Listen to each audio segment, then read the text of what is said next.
everyone, welcome back. My name is Diana, this is my channel Bookish Di, and today I am doing my quarterly book haul. So this is going to be another large one because one, my birthday was in this past quarter and I got books for my birthday, which I'm going to talk about, and I went to Pals, which is always dangerous, and there were just a lot of really great books that came out during this month, and then there was also some older books that I found at my local bookstores that I ended up buying. So yeah, this is gonna be a big one once again, but I'm really excited to show you some of the stuff that I got. So apologies if you can hear my cat eating in the background. He always chooses when I'm filming to do this. Anyway, so to start us off with Star Wars books, no surprise. The first one I have is Out of the Shadows by Justina Ireland.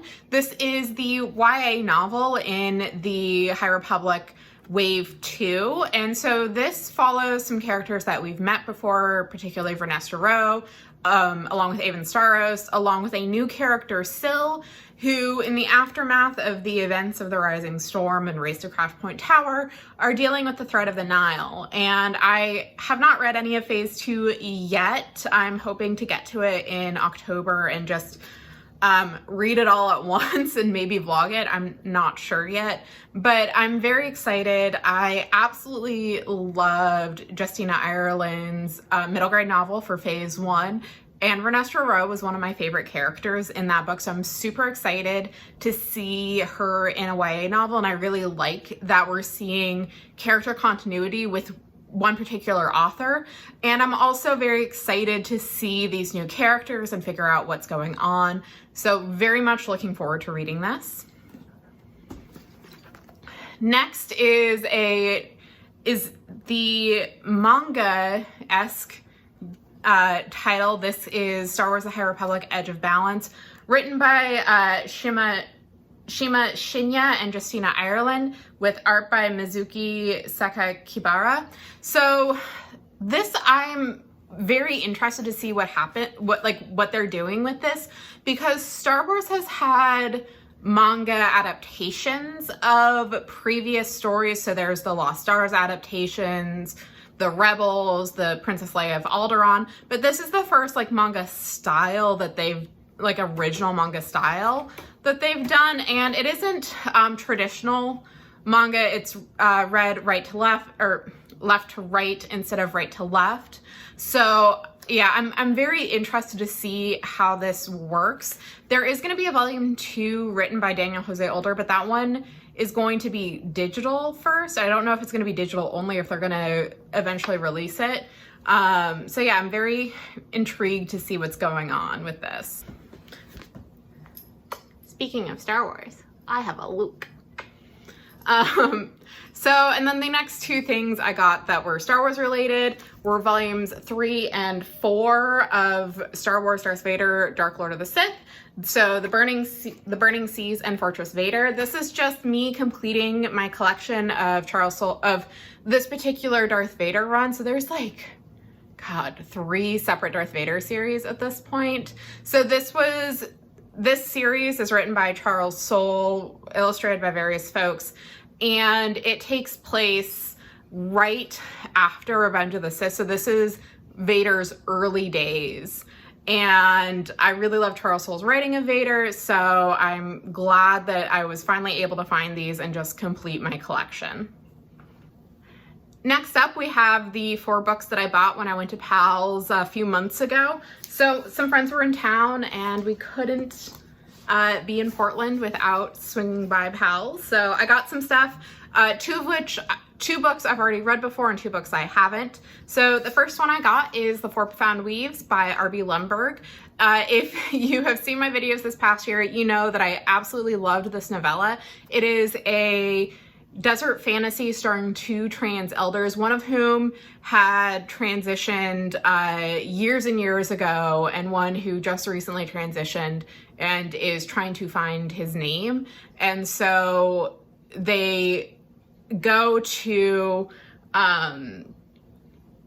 Uzia's aunt to try and get the name, but they then have to go collect the rug that she had made years ago from They have to go collect the rug, and along the way they learn more about themselves and the world around them. And yeah, I absolutely loved this book. I read this book back in January, and it's still one of the best books in my opinion that I've read this year. It's just so beautifully written. I love the characters, I love the themes, and I really did want to get my own copy of this, so I was very excited to see this on the shelves. And Lemberg has another book set in this universe. I think it's actually set like a thousand or so years before, and I'm super excited to see what the backstory for this world is. Next, I got 2 books by C.M. Wagoner. So the first is Unnatural Magic, and then the second one is The Ruthless Lady's Guide to Wizardry. So I had read Unnatural Magic late 2019, and I really loved it. I thought that the world building was really interesting. I liked the characters. The plot wasn't the strongest, but it was still fairly good, especially for a first novel. And I really enjoyed it, and I have been meaning to read the second book, which it's a companion book, so it's set in the same world, and I don't know if it stars the same characters, but I love the idea of this book. So this book stars a con artist who gets hired to be a lady in waiting, and shenanigans ensue, and it's sapphic. And yeah, so I'm very excited to have these. I definitely plan on rereading Unnatural Magic before I move on, just because, like I said, I remember really liking this book, and I do want a refresher on what's in the world before I move on. And then the last Powell's buy was Illusionary by Zoraida Cordova. This is the second book in her Hollow Crown duology. I have the first book, Incendiary, and I have started it, but I haven't gotten super far into it, but I've heard very good things about that book. I've heard really good things about this concluding one. And yeah, I just decided to get it. It was kind of an impulse buy, so we will see how I end up liking this duology overall. So after that, I had my birthday book. So my dad's birthday present to me was just letting me loose in Bookshop Santa Cruz and picking out books to buy. So I definitely did. So the first 2 I got were Empress of Salt and Fortune and When the Tiger Came Down from the Mountain by Nhi Vo. I have read both of these novellas and really enjoyed them. And I, again, wanted my own copies of these so I could reread them. And I had listened to these on audiobooks, so I want to read them in print format as well. And I liked Empress of Salt and Fortune a little bit more than When the Tiger Came Down from the Mountain, but they're still both very beautifully written. I loved the characters and the ideas, and I'm really excited to see the next novellas in this cycle. I think there's one coming out next in 2022, so very much looking forward to that. Then I got Ray Bear by Jorni Fueco. So this is a YA novel centered on a young woman who is raised by her mother, also known as the Lady, and is given the order to kill the crown prince. And I've heard amazing things about this book. This book is also up for the for the Lodestar Award for Best YA Fiction. And so I definitely plan on reading this soon, because I am going to try and read all the Lodestar nominees before the Hugo ballots are due in November. So yeah, I've heard good things about this. The cover is absolutely gorgeous, and I think this will be a good read. Next, I got the final book in the Yellow Sapphic Fantasy trilogy that came out this summer, and that is She Who Became the Sun by Shelley Parker Chan. This is a alternate history reimagining of the founder of the Ming Dynasty, I believe.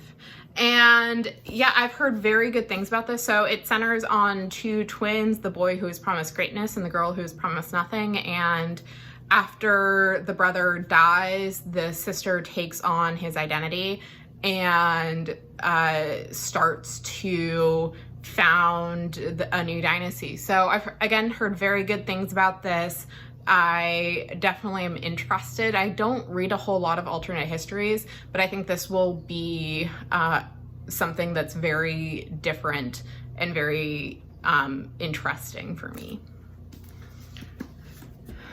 And then the last book for my birthday haul is The Wolf and the Woodsman by Ava Reid. This is a Eastern European fantasy book centered on a young woman whose name is Evike, who is kind of outcast in her village because her father isn't from there and she's one of the only people without magic. And so when the Woodsmen come to take their annual tribute, she is offered, and it turns out the head woodsman also has secrets, and they're going up against a tyrannical king. And this, I've heard, has similar vibes to Uprooted in like the Eastern European fantasy, the woods, the magic. And I learned about this book, I want to say May, and it sounds very, very interesting. And yeah, I read the first chapter. I had it out from the library, and I ran into competing book deadlines, but I read the first chapter and I liked the first chapter. So I think I'm gonna read this again in October as kind of like a fall vibes type of book. Right, so those are the like special purchases, and now we're just getting to the rest of the books that I've acquired throughout this 3-month period. So first we have the middle grade books. So I mostly have some Rick Riordan Presents books for those. So the first is Paulo, Santiago and the Forest of Nightmares. So this is the second book in the Paulo Santiago series by Taylor K. Mejia. I read the first one last year and really enjoyed it. It's about a young science-loving girl who in the previous book had to find and defeat La Llorona because she had kidnapped, or she had taken one of Paulo's friends. And so this book is dealing with the aftermath of that, and Paula needs to track down her absent father and deal with the Forest of Nightmares. I loved the world building in the first book. I really liked how it interwove specifically Mexican, like the frontier stories, and I think this book is going to continue that, and I'm very interested to see what comes next for Paula and her friends. Then I got Shadow Chaser by J.C. Cervantes. This is the final book in her Mayan mythology inspired series. It follows a young boy named Zane Obispo, and yeah, I haven't read the others yet, but it's on my plan. I'm gonna do it. But yeah, this one was just on sale, so I grabbed it. And then the final Rick Riordan Presents book is Powa and the Soulstealer by Lori M. Lee. This is inspired by Hmong spiritualism. It centers on a young girl, Powa, who can see spirits, and one of them takes her brother, and so she decides to go find him and defeat the spirits. And yeah, this one it looks really beautiful. I've heard very good things about this, and I don't know much about Hmong religion. I know they're spiritualists, they're spiritualists, so I think this will be very interesting. And again, I really like the Rick Riordan Presents line, so I love the variety of stories that we're getting with these. Next up, we have YA. So the first is We Free the Stars by Hafsa Faisal. I finally finished We Hunt the Flame in either in August or July, and I really liked it. I thought the writing was beautiful. I thought the world building was interesting. I really enjoyed the characters. So I went out and ordered the sequel. And so this finishes the duology. It finishes Zafira, Nasir, and Altair's story and them trying to restore magic back to their world and defeat the Lion of Night. And you can see it is a very chunky book. So I might save this for Tome Topple, which is coming up soon, I believe. So yeah, I'm, like I said, very interested to see how this duology ends. Next is a book that is super near and dear to my heart. It is the 25th anniversary edition of Sabriel by Garth Nix. So Sabriel and the Aporson books in general were for me, one of the foundational books that I read growing up. I love Sabriel and Liriel and the different characters. The world building is so interesting. The magic system, I still haven't seen anything really like it before. So they re-released this book with the original beautiful cover and hardback, and I had to get it because I love this series so much. So this book centers on a young woman named Sabriel who comes from a family of good necromancers called the Aporsons, and she is being raised across the wall in a country that's reminiscent of post-war Australia called Aclister. And she gets called back across the wall because her father's disappeared and she needs to figure out what happened. And along the way, she gets some allies, including a young man named Touchstone who has secrets, and a bound spirit named Mogit, who's the best. I love Mogit so much. So yeah, I love this series so much. If you have not read the Aporson books, I highly, highly recommend them. Next, I got a book that I've seen recommended by several folks, particularly Audrey at Perpetual Pages, and that is The Witch King by H.E. Edgemon. So this is a YA fantasy starring a young trans man who escapes from an arranged marriage. He's a witch and he's living in the human world, and his betrothed, who is Faye, comes to find him because there is going to be violence and they need the marriage in order to maintain peace. And yeah, I've heard very, very good things about this. So I saw it at the bookstore and I picked it up based on those recommendations. Next is a book I have read already, and that is Tess of the Road by Rachel Hartman. So I found this at the used bookstore and I had to get it because I adore this book so much. So I think I read it in 2019, and it is a companion book to the Serafina duology, which I read and enjoyed, but this one just is a whole nother level. So it centers on Tess, who is Serafina's younger half-sister. And when the story starts, Tess is serving as her twin's lady-in-waiting and trying to get her twin married and thinking that will let her be free. But then she finds out that due to transgressions that happened in the past that we learn about as the story progresses, she's being sent to a nunnery. And so she runs away. And the story is about her journey. It is about healing. It's about recognizing trauma and forgiving yourself and making the world a better place and just keep going. And this book is so good. Like I said, I saw it. I'm just like, I need my own copy. And we also found out relatively recently that the sequel to it, In the Serpent's Wake, is coming out in February of 2022, and I'm so excited. So I definitely plan on rereading this book before then, because this, like I said, this is just one of the best books that I read a few years ago. It's just so wonderful. The characters are so good. The themes are so good. And just, Tess as a character is just fantastic. Like, I enjoyed Serafina and Shadowscale, the previous two books in this series, but like I said, this is a whole nother level. And I'm so excited that we're finally getting the sequel in the near future and getting to see where Tess's story is going.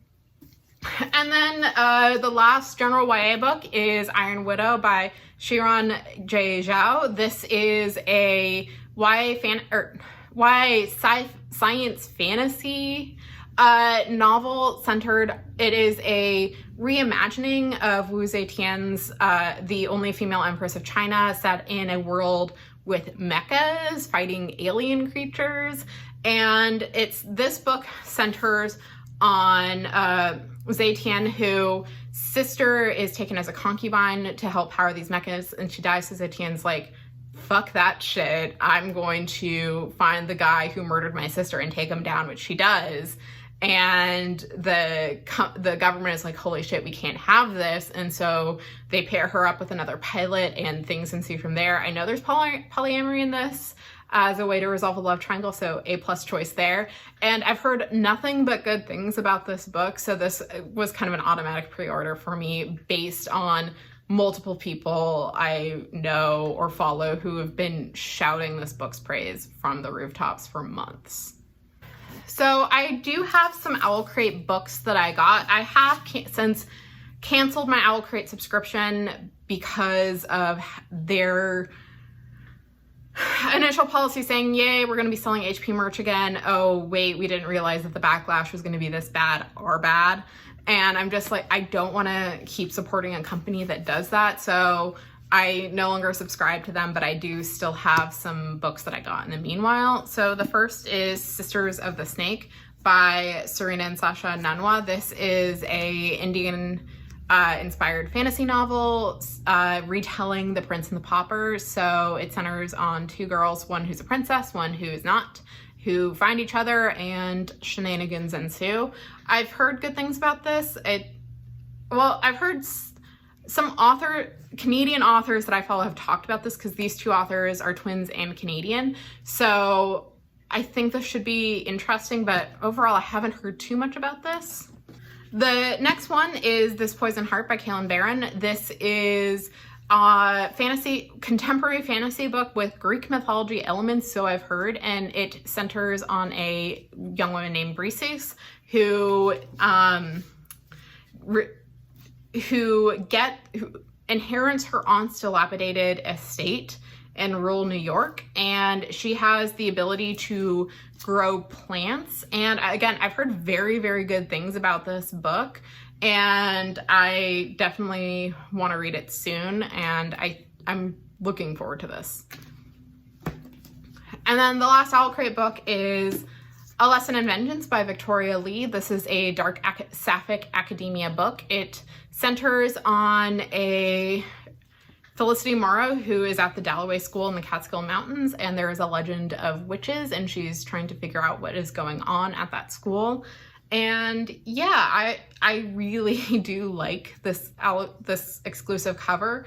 And I'm not super familiar with dark academia as a genre. Like, it's not normally my jam, but I think this should be different enough, or like it does sound, this book in particular sounds like it has enough to interest me, but yeah, I'm not super familiar with dark academia overall. We are almost to the end. So next I just have my pile of adult books. So first up, a couple of anthologies. So first, It Gets Even Better, Stories of Queer Possibility. This edited by Isabel Oliveira and Jed Sabin. So I'd backed this on Kickstarter, I want to say back in 2020.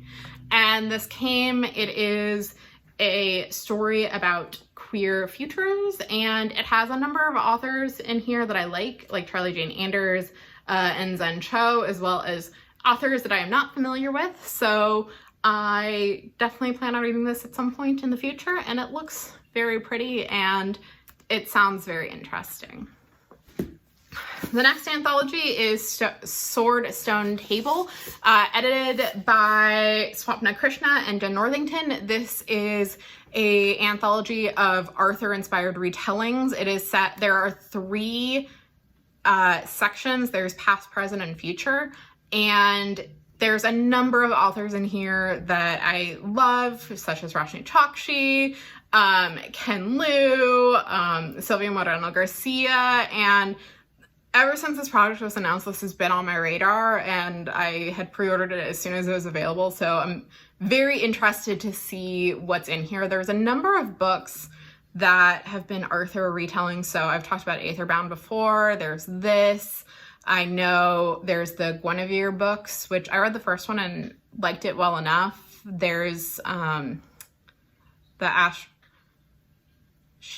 Half Stick of Shadows. Yeah, so yeah, I don't know what it is, but there have just been a lot of Arthur retellings lately, which I find very, very interesting. Next, some adult books that I bought and have read. The first is A Psalm for the Wild Built by Becky Chambers. I read this in July. Absolutely loved it. I have a review. It centers on a tea monk named, I'm now blanking on their name, tea monk named Dax, who unsatisfied with their life goes to try and find crickets, and along the way meets a robot named Mosscap, and a lot of discussions go from there. I adore this book. I highly recommend it. Please buy it. The sequel is coming out next year. The cover has been released and it's gorgeous, and I definitely plan on getting that when it's out. But yes, loved this book so much. Next is the paperback of A Killing Frost by Shauna McGuire. This is the 14th book in her October Days series. I have been reading these books for almost 10 years now. I love these books. I talk about them quite a lot because I'm doing a rereading project with KJ and Renee for Fangirl Happy Hour. So this came out last year in hardback, but I mainly collect the mass markets because that's what I started with and I'm trying to be consistent. So yeah, I can't talk too much about the plot because there's so many spoilers for the series, but Toby goes on a quest to find someone, and Fairy will never be the same after this book. I really loved it. The ending is very sweet. It feels like a reward. Like, there's still hard things that happen in this book, but overall it feels like the ending was a reward for both Toby and the readers, because the previous books there had just been so much trauma, or like so many like very hard things, so that didn't always feel like a win at the end, and this unabashedly is a win for Toby and her allies, and I love this book and I love this series. Next is a book I'm currently in the middle of reading, but is Velvet Was the Night by Silvia Moreno Garcia. This is her 1970s noir book set in Mexico City during Mexico's Dirty War, and it stars Maite, who is a secretary who just hit 30 and is cat sitting when the woman she's cat sitting for disappears, and so she goes to try and find Leonora to get her money. And Elvis, who is a thug in one of the state-sponsored gangs, who is also trying to find Leonora for very different reasons, and so starts following Maite. I'm not super far in, but I am enjoying it so far. It is very different than the other Silvia Moreno Garcia books that I've read, which is kind of her hallmark. She jumps genre to genre, which I like, because we get to see the breadth of, like, the full extent of her range. So I'm hoping to finish this up in the next few days. Then we have You Had Me at Hola by Alexis Daria. This is a contemporary romance starring a telenovela star a soap opera star and a telenovela star who are on a show together and are trying to do some chemistry test, or like get better chemistry with each other, and romance ensues. I've heard very good things about this book. I saw it at my used bookstore and decided just to get it. It was kind of an impulse buy, and it definitely looks good. I haven't read Alexis Daria before, but I have friends who've enjoyed her work, particularly this book, so I think this is going to be something that I like when I get around to reading it. Next is The Bone Shard Daughter by Andrea Stewart. This is an adult fantasy book centering on the daughter of the emperor who is trying to regain her memory to learn bone shard magic to take over her father's throne. I've heard Jenny really enjoyed this book from reading the end, and so again, this was kind of an impulse buy for me, but I think this will be something that I enjoy, and I've definitely been looking for different or for new to me epic fantasy, and I think this will fit that bill.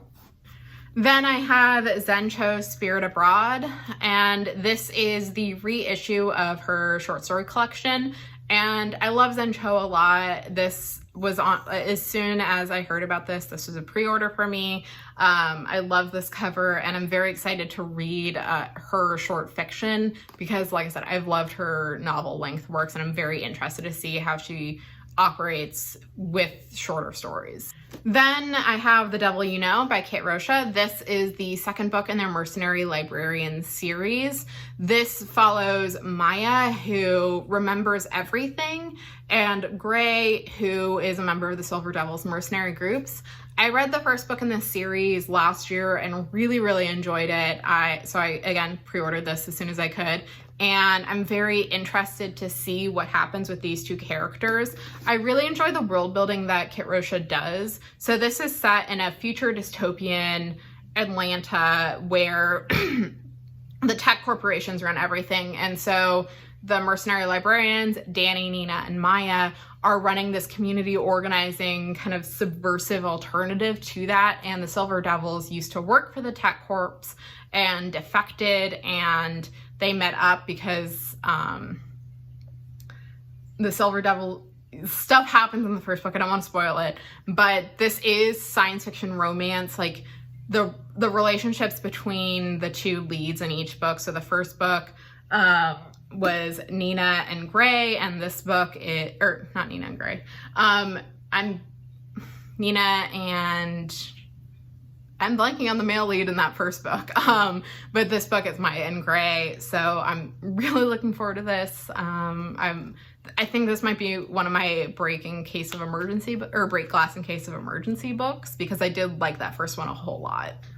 And then the last book that I got is The Inheritance of Orchidia Divina by Zoraida Cordova. This is her adult fantasy debut, and it centers on 3 sisters who have to go back to Ecuador to handle the inheritance from their grandmother and uncover the secrets.